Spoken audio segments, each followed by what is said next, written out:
It's about 8:30, and yes, I am wearing an orange vest. Why?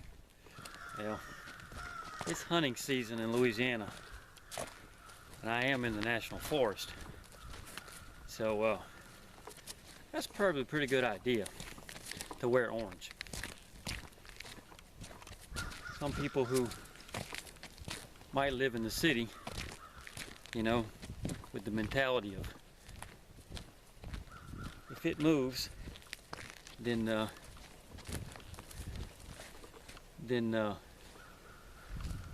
it's a target.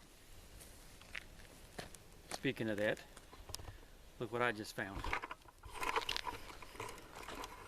And you see that? That would be corn. I'm assuming somebody dropped it and might have a stand around here somewhere. That's what I'm talking about. Anyway, I'm on Forestry Road 034E. I'm going to walk to the end of this little forestry road, and I'll turn you around here so you can see what it looks like. It's a old logging road, and I am in Kisatchie on the Woodworth end of Castor Plunge Road. The Wild Azalea Trail is that way at the bottom of the hill. I'm not exactly going to go to the Wild Azalea Trail, but this is another one of those little hikes that I enjoy because it takes you down. This is a ridge, and it'll take you down to Loving Creek. You go too far down Loving Creek and you're in the swamp. Encountered quite a few snakes there a couple years ago. Decided that was not a place I wanted to be. Alrighty. We're here. It's been a couple years since I've been to this spot. Let me spin you around, I'll show you the creek.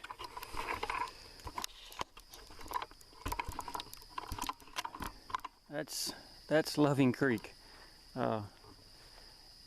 It rained here a couple days, so it's kind of muddy looking. A lot of debris washed up. If you look at that grass there, you can tell where the water ran across there. This is not a spot you would want to be if you knew it was going to rain, but cypress tree, beech tree, you know, but big water oak right there, little holly right there.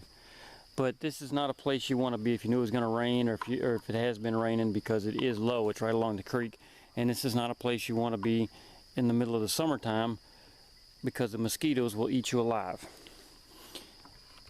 There's pine knot right there. There's a pine knot right there. This is all fat wood. Pine knot right there.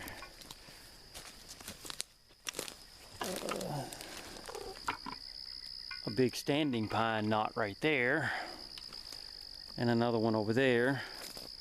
So, but anyway, like I said, you can't even tell where I had my fireplace at. But get the camera set up, turned around here and set up, and we'll move on.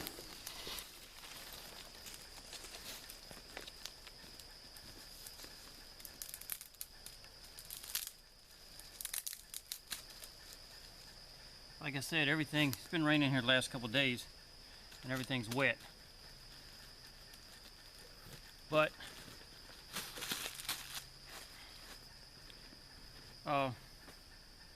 that's no big deal. No big deal at all.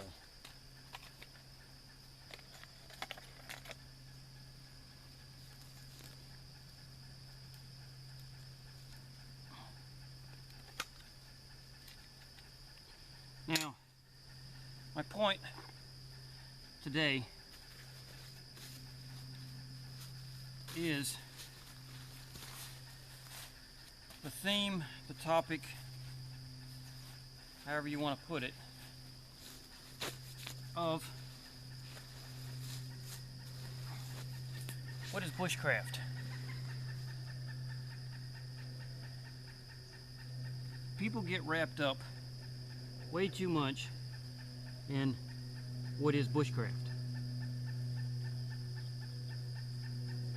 Fatwood, ladder pine. You know, and it's bushcraft is not the $200 tarp.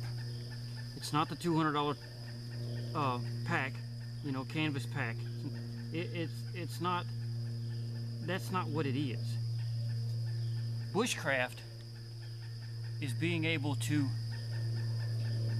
incorporate your surroundings in your life,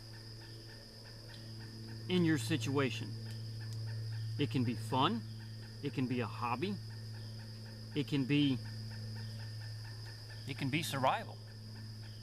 You know, there's a fine line between an emergency situation and survival. A very fine line. So people get those two concepts confused. An emergency situation, there is in as far as bushcraft goes, if you're knowledgeable in bushcraft, there is no emergency situation. If you're prepared, there is no emergency situation.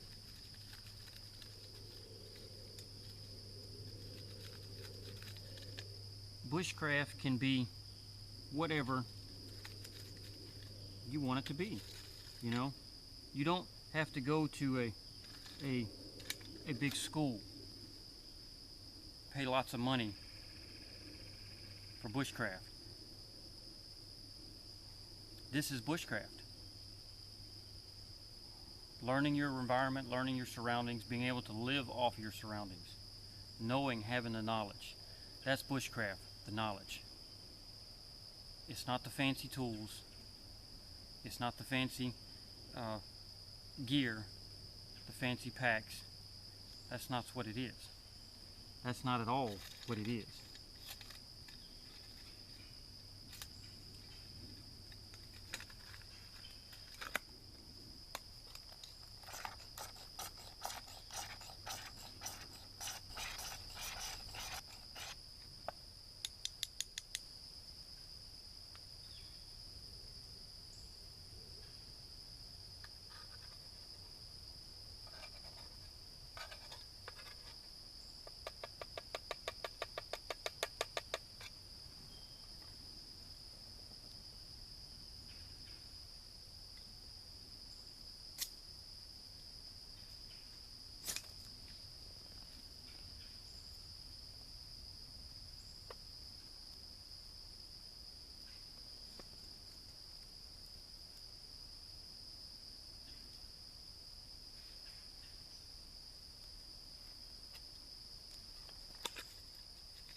That's that Chinese magnesium bar that everybody doesn't like.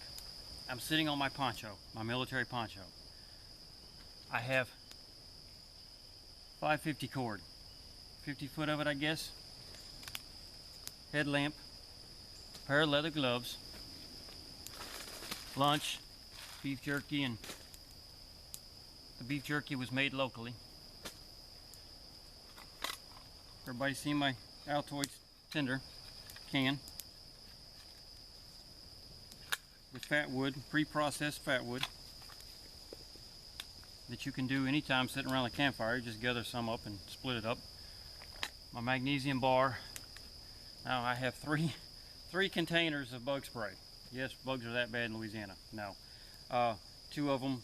These two are almost empty, and so I replenished with a new one. Canteen cup, canteen stove, canteen cup stove. You already see my magnesium bar. A spoon. This is no, it's not M&M's. This is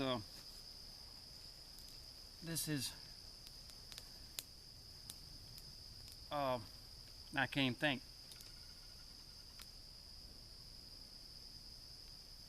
Hexamine tablets. Couple lighters. Knife sharpener. Advil, because I'm old. Coffee and Kool-Aid inside the bottom of my cup. My ceramic stone house insulator. And convenience item, little paper towels. And then in the bottom of this, the only thing I have left in the bottom of this is a poncho liner. My 2-quart canteen and my tomahawk. Peeve of mine. Pet peeve of mine. Batoning your knife. I do not believe in batoning your knife. I was taught a long time ago that you always use the proper tool for the proper job. If this is the only knife you have, and let's say you are in a survival situation, if this is the only knife you have, and that's smoke, I'm going to have to reposition the camera, I think. The smoke is coming toward me. If this is the only knife you have, do you really want to be beating on it? I wouldn't. Because it's too easy. You don't need to split wood. Why are you splitting wood? I didn't split any wood. Right? There's no need. An old Indian proverb, Native American proverb. White man builds big fire, stands far off and stays cold. Red man builds small fire, stays close, stays warm. You don't need huge wood. There's no reason for it.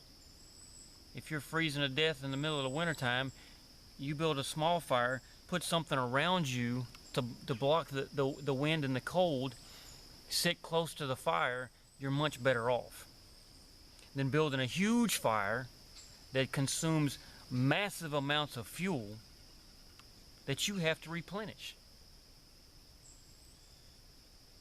Common sense. Bushcraft. I'm sure that somebody's going to argue the point, but that's fine. Everyone has their own opinions. Small fires are easier to manage. They take less fuel. They take less energy gathering wood. And there's no need to baton your knife, because you can always break small wood. You can stomp it. You can put it between two trees and break it that way. And if you feel that you have to split wood, this is what, a 1.5 pound hawk?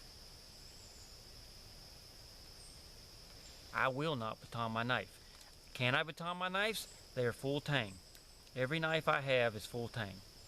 Yes, I can baton my knife, but I'm not going to baton my knife. Because if you break it, oh well, if you buy a good knife, it's not going to break. Maybe not, but I'm not going to take that chance. My point is, there's no need to baton your knife. I don't do it. I wouldn't do it. If you don't have a hawk, that's fine. Use smaller wood. Now the wind's changed directions again.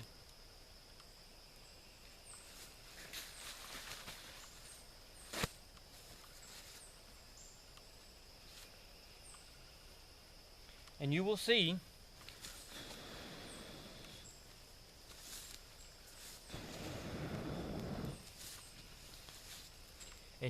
a lot of bushcraft people who say, oh, you need to baton wood, you need to baton wood, you need to baton wood. If there's big wood, there's little twigs and limbs. You know, you don't need to cut a tree and have to baton it. There's enough dead wood laying around in a hardwood forest that you don't have to baton wood. There's enough dead wood laying around in a pine forest that you don't have to baton wood. Start out small. The smaller you start, the easier it is to light, even wet. And you build your fire accordingly, and you can get bigger and bigger and bigger. If I cannot break it, I don't need it. I don't use it. Enough said on that.